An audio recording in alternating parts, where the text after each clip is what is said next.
সাগর কুমার এদিন যে বসে থাকে, বুঝলাম না কাহিনী।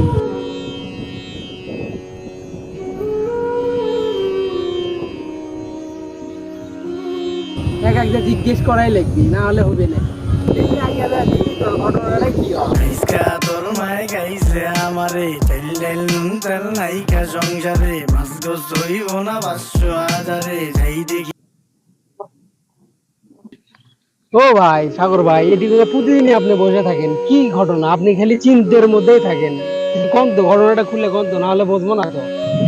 আপনি শুনতে পারতেছেন আমার কাহিনী? ও ভাই, আসলে বিষয় হচ্ছে কি, কটা দিন ধরে আমি এটি বসে আছি, ঠিক আছে, কিন্তু ভাই মানে গত 3-4 দিন থেকে ভাই আমার মাথার মধ্যে খুবই মনে করেন সমস্যা। সমস্যার কারণ হচ্ছে কি, মানে আগে খুব চিন্তা করতেছিলাম, টেনশন আসছিল, কিন্তু এই কয়েকটা দিন থেকে ভাই আমার মানে কোনো চিন্তাই নাই, কোনো ভাবনাই নাই। তাই আমি এটা বসে থেকে চিন্তা করছি, এই কি চিন্তা আমি কর্ম, কি টেনশন, এই টেনশন এটা বসে থাকি ভাই আমি।